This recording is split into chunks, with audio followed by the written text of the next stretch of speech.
Number one for me is safety. Really look at the safety aspect of what this electrification will provide for you, for your passengers.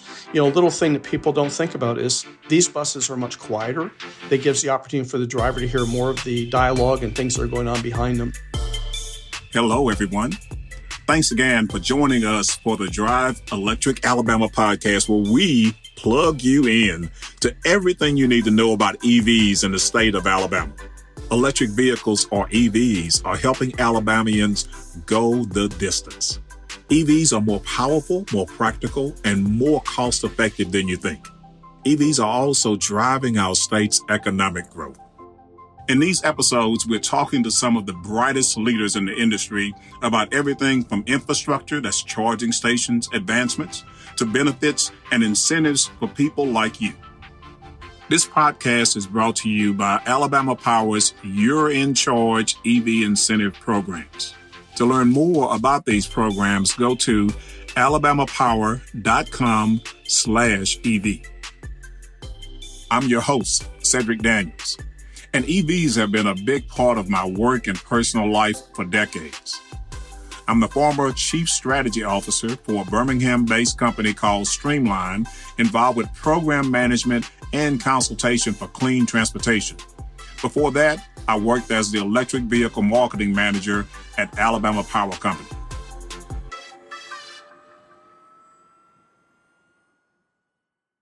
We've spoken a lot about the power of EVs, but it's now time to focus on EVs in the commercial vehicle space. We'll be speaking with two guests. Later, you'll hear from David Nethercutt. He's EV Program Manager at Transportation South. But first, we have Dion Van Leeuw, Vice President Advanced Technology at Autocar Trucks, located in Pinson, right outside of Birmingham in Alabama. Welcome to the podcast, Dion. We are so happy that you can join us today. Tell us a little bit, Dion, about yourself and your background. Hey, Cedric, thanks so much for the invite. It's nice to be here and nice to chat to you again. So a little bit about my background. I'll go back to the time at which I came to the US. So I've been in the US since 2002. I joined a company called Workhorse Custom Chassis. And what we used to do at the time that I joined them is we would develop strip chassis for both motorhome and commercial vehicles. That company was then sold to a company out of Chicago, Illinois. And I went as, I wouldn't say part of the furniture. I went across to that new company in Chicago. And I continued to lead the development of an electric vehicle for them. Later on in my time with the organization in Chicago, we decided to develop an electric school bus. I started that electric school bus development with that company. But at that time, as soon as we got that underway, I was contacted by the company that I'm currently with, which is Autocar and the Triz family. So I joined Autocar as a program manager. And as you mentioned just now, Alabama is obviously the state that we're currently in. And what I initially came on to do was set up a production facility in Birmingham. That brings us to today. And where I am today is I lead the advanced technology team for Autocar Truck and the Triz Engineering Services group. I have a group of engineers that fundamentally focus just on electric vehicle development and other zero-emission technologies. And we are looking at next-generation technologies to come into the Autocar family as well. A large percentage of our time is spent within the Autocar group developing product for Autocar. However, there is a small percentage of time, or some percentage of that, is used for technical developments with external companies outside of Autocar. Great background. Thanks a whole lot, Dion. And that's why we said, audience, some of the brightest in the industry. So, Dion, you've been in the trucking industry for quite some time.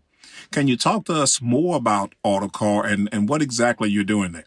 I can, for sure. So Autocar is a family-owned business. We have two production facilities, one in Birmingham, Alabama, and we have another production facility in Hagerstown, Indiana. In Birmingham, Alabama, we produce two different Class 8 trucks. We have an Expediter, which is commonly known by us as an ACX refuse truck. Fundamentally, all refuse trucks are built in Birmingham, Alabama for Autocar truck. And then we have a DC64, which is a conventional Class 8 day cab. All of our vehicles that we develop and build within the Autocar family are all heavy duty and for severe service. It's a tool that's used to get a job done. In the Hagerstown, Indiana facility, that facility has been around for about 20 years. And in that facility today, we produce the ACTT, which is a terminal tractor or yard hostler or yard dog. I know there's a number of names for them, so I just use them all. And then the ACMD, which is a medium duty. We call it our Baby 8. The medium duty is really a truck that's used for street sweepers, paint stripers, etc. So that's the kind of product we build. Everything is specialty, and it's really we build a tool for the job.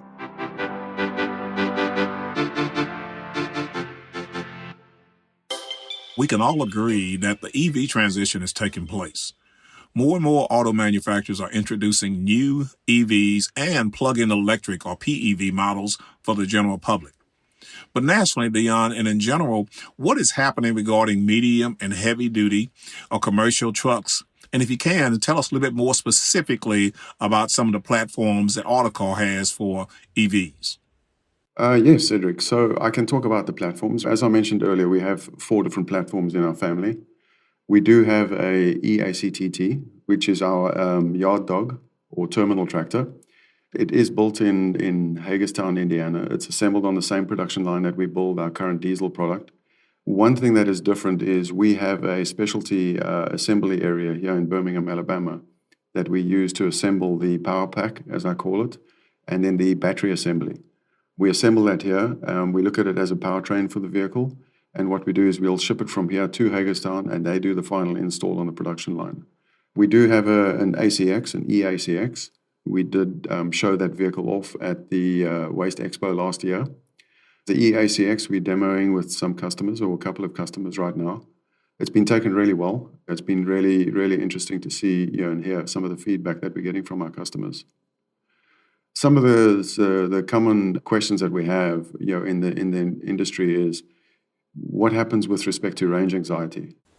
That's very interesting, Dion. Can you expand on that? So many people have that concern or question. With the ACTT terminal tractor that we've developed, we have enough energy on the vehicle to get us through a 22-hour day.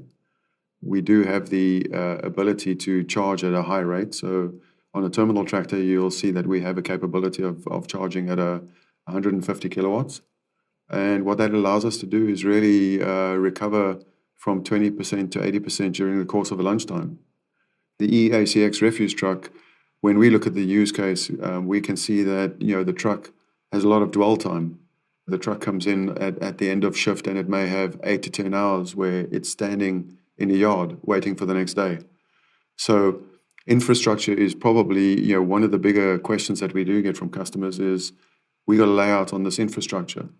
However, when it comes to a refuse truck, what we see is you can charge with a really small charger. It's obviously bigger than your passenger car, but you're probably looking at about 50 to 60 kilowatts. And then you can get by. You can charge the truck overnight. So you do have to put that infrastructure in, but you can plan it accordingly for your fleet. We do think that there may be a requirement or a need at some point in the life to provide opportunity charging. We'll be able to charge this truck at a high rate as well, where we can also recover, we see from 20% to maybe 70, 75% during the course of a lunch. So it'll get you out of a hole. If we do see that we're running out of energy, you can stop at a charging station that might be available to you. So great stuff, Dion.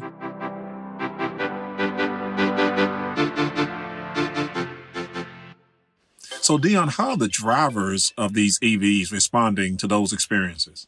So interesting question, Cedric. When we were running our very early prototypes, so we've been running these vehicles now for a couple of years. Much of it's been behind the curtain. And when we first handed it over, nobody wanted to drive it. Nobody. We had to convince drivers to get into the truck. They didn't want to be seen in the truck. They weren't sure that it was going to be able to perform the duty that it was meant to. They were all about their diesel. What we did is we convinced them or coaxed them into taking the truck. We couldn't get it back. It was interesting. Some of the comments that they've given us is the truck is really smooth, nice to drive. It's quiet. They can hear what's going on around them. There's no smell of diesel. The cab itself, they don't have the heat from the engine coming through at their leg level. With our truck specifically is performing the tug test, as they'd call it, for a terminal tractor.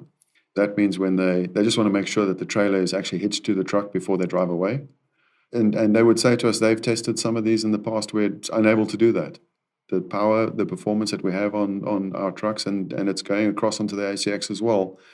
where we have more than sufficient power to perform the duty. So from a driver aspect, once you get into it, I don't think you want to get out. They really are enjoyable to drive and very quiet. So you probably ask actually as well, I'm just preempting, what about noise generators? Because we have seen it come to passenger cars, and we have seen it included on passenger cars here recently. We are looking at that. These trucks are quiet. Some of our customers that have the production trucks now are actually asking that we start adding these to the truck as well. So it is something that we should be looking at, and it's probably going to be an industry standard, I think, coming out shortly. Thanks, Dion.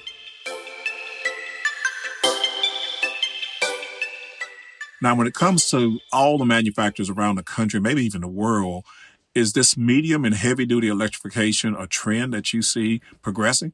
Cedric, I do. So that would be a personal view that I take on this. I do see it progressing. If I look at our terminal tractor space, I have absolutely no doubt in my mind that in the terminal tractor space, it's here to stay. It performs extremely well. It can perform as good as, if not better than, a current ICE vehicle, which is a diesel or CNG truck. That's what we've seen today. What we have also noticed is folks are opportunity charging. And by opportunity charging, the truck can really be used as a 24-hour truck. Out of the box, if you don't charge our truck on any average day, we can achieve 22 hours or more, depending on how you use it and the application that you have it in. When it comes to the refuse side of things, as I mentioned, it's a efficiency game. The objective was getting ourselves to a full day's work, and that day's work can be anything from 8 to 10 hours. And then also, lifting 1,000 homes, picking up 1,000 homes. And we've proven over the last few months or couple of months that we've been able to achieve that with our vehicle. So, Dion, thanks very much for all this great information about Autocar. And that's, again, Autocar has a manufacturing plant in Pinson outside of Birmingham, Alabama. And thanks for the other information that you shared about commercial, EV markets. So we like to wrap up, Dion, each conversation with a couple of key takeaways. So in this case, what key points would you like our listeners to take away from this conversation? I think from an Autocar position, Autocar is an OEM, and we've been an OEM for many years. I think it's one of the oldest truck brands in the US. We have delved many years back in EV. So I think, looking at the EV space, if you're looking to purchase a truck for your fleet, if you want to try a vehicle out, as an OEM, we know how they're used. We have data from across the industry. We understand how they're used. We understand what the customer needs to do with the truck. And we've developed a vehicle that can be used for those applications. I'm not going to say if, but when you buy your next truck, come to an OEM who knows how to build trucks. And that's us. Great. Thanks a whole lot, Dion, for your time today and for sharing all of the knowledge that you have about the commercial EV market and so much about Autocar. It seems like EV is making its way into the medium, the heavy-duty truck market. So we'll keep an eye out for more products from Autocar for sure in the near future.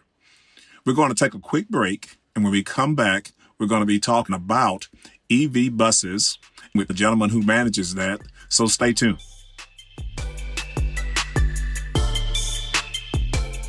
Drive Electric Alabama podcast is brought to you by Alabama Power Company's Home Charging Rebate Program.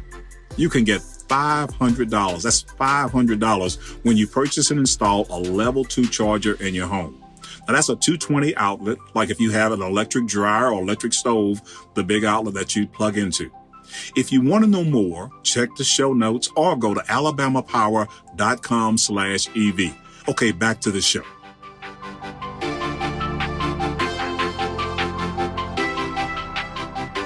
And we're back with our second guest, David Nethercutt, EV Program Manager at Transportation South.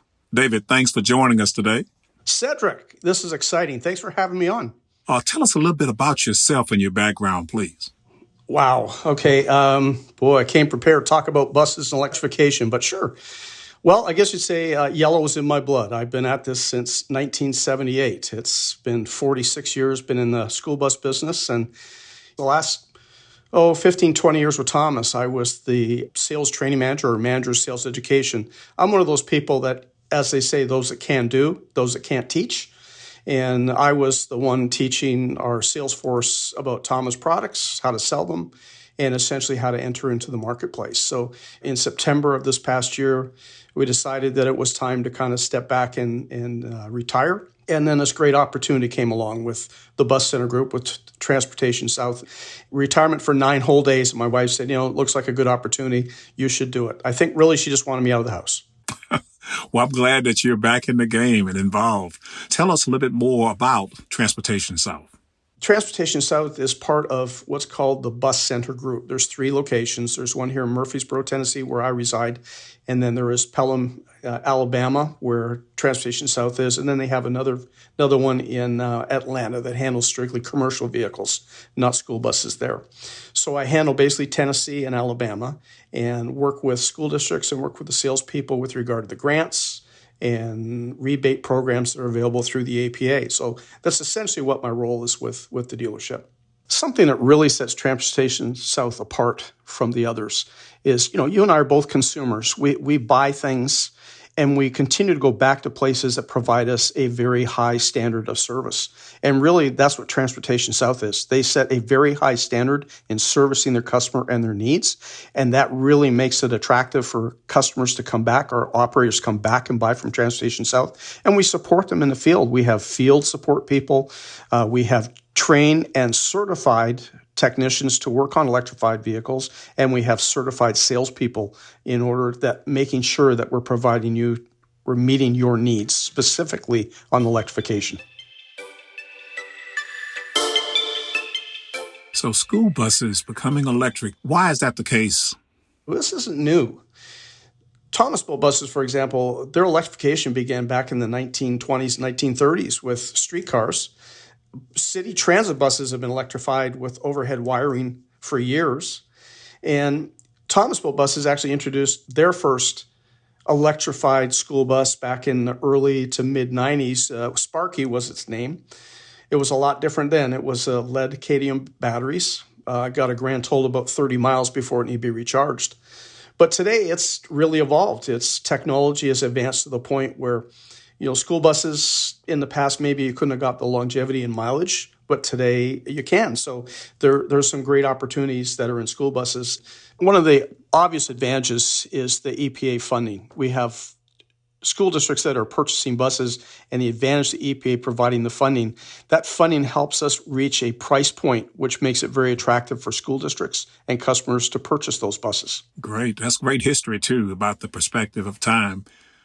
Now, how do you plan, David, for infrastructure, that is, fueling with electricity for something that large? And how does range anxiety, that's, hey, will I run out of battery power, play into the school bus situation? Awesome question. So let's step back. In the traditional purchasing of a school bus, districts generally would go out to just for a bid requesting pricing on a new bus. And essentially there was a cycle that they followed, and it was straightforward with diesel engines, which was predominantly what was in the marketplace. Today, there's a lot greater involvement of outside entities to make this all work. It isn't just a simple case of the bus itself. There is the infrastructure, as you said. We have to align with the electric companies. We have to align with charger companies. There's a lot more training involved. Technicians have to be specifically trained and certified on this product. This isn't a case where someone can just arbitrarily go in and change a wire or anything. That's something that's a big difference today compared to the diesel or gasoline or propane or CNG technology. So having those in place. Now, add to that we have a driver situation, which is a totally different way to drive these buses. If you go look at a car, for example, you'll see a sticker on the side and it'll give you an idea what the miles per gallon is on that vehicle. That's not really something that you can really do with a bus. With electrification, I can tell you what the maximum mileage can be, but because of let's say the driver, my wife and I drive in the same car seem to get different mileages. So that same thing would be in this case, depending on the driver, depending on how heavy-footed they are, may have a bearing on that. So all those things tie into it, as well as routing and how to determine what you need to do specifically for electrification of your fleet.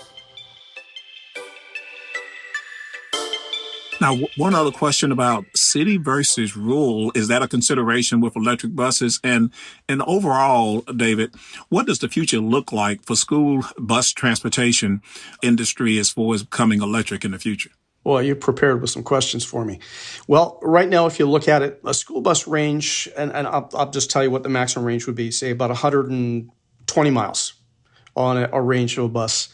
That's the total range. If you are a rural situation, 75 to 100 miles per run on a rural run. So to run that in the morning and come in, charge it back up in the afternoon, you're going to need a lot faster charger, a lot higher kilowatt hour charger required. If you have a city run, which generally, talking to a customer recently, his total miles for the total day is 25 miles. So he does a run in the morning, comes back, parks, and then does a run in the afternoon for a total of 25 miles. He can generally run that bus for 2 to 3 days before he has to charge it up again. Where the one I said before that is rural, you're looking at having to charge that bus up probably twice a day. So that makes a big difference in the distance. Again, that's part of that infrastructure. If you're going to look at rural, you have to look at chargers that are going to allow for timely charging between runs. And again, if it's city run, then probably not so much. Some districts I've seen that are running long runs in the morning with an electric vehicle, and in the afternoon the driver's driving a diesel bus. So again, just how you best prepare for that mileage is important.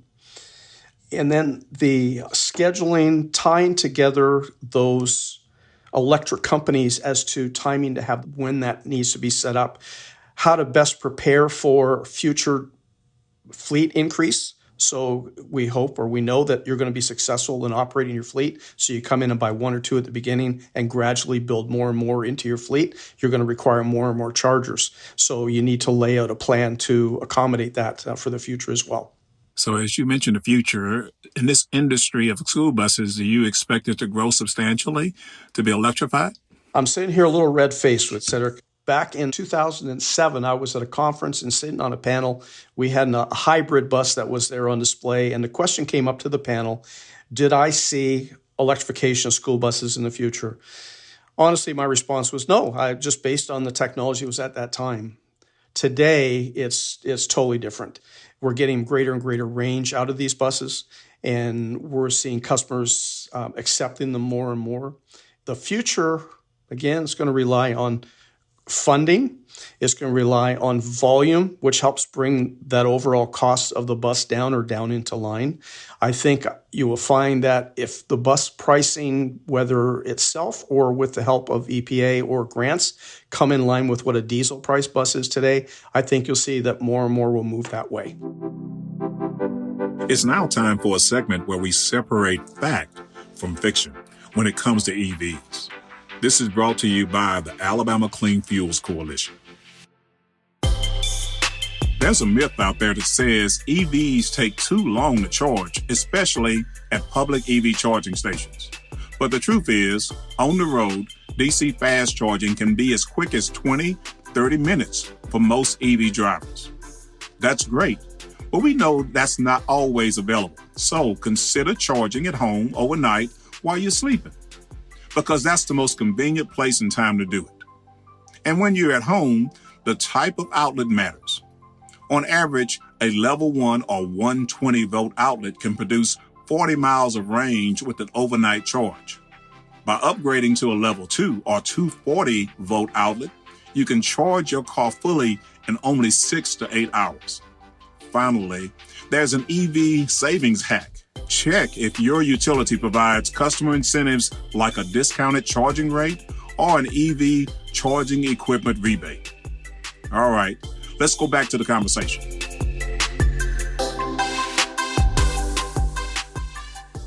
David, thank you very, very much for your time today. Electric school buses seem to be making headway into the market, and Transportation South is certainly trying to support the growth of this market. Before we leave, David, we'd like to end our conversations with a couple of key takeaways. So what are one or two points that you want our listeners to walk away with from this conversation? Expertise. Before you jump into it, really investigate and determine exactly if it's best for you. If you don't have a total buy-in of your total organization, it's just not going to work. You have to have total buy-in, and you have to have researched it before you do this. Take the time, establish what's best for you, establish what routes that you'll be looking at to do this. Look at costs that are involved in doing the electrical setup and those sort of things that are additional costs. Overall costs are going to be reduced. Your total cost of ownership or total cost of operation will decrease compared to a diesel bus. Again, that's long term. And then the other side of it is, of course, I'm a school bus person, and number one for me is safety. Really look at the safety aspect of what this electrification will provide for you, for your passengers. A little thing that people don't think about is these buses are much quieter. That gives the opportunity for the driver to hear more of the dialogue and things that are going on behind them. So take into consideration that additional safety aspect that these buses are going to provide for you. And then driver comfort. Driver comfort is important. You're going to have a vehicle that is going to provide that driver a more smoother operation, a little more responsive vehicle, and one that's going to provide them something that's going to take them greater into the future. So David Nethercutt, thank you again for joining us. It's exciting to hear about the ways the growing EV industry is supporting our state of Alabama's economy. Thank you so much. I really appreciate the opportunity to speak a little bit about Transportation South and our products.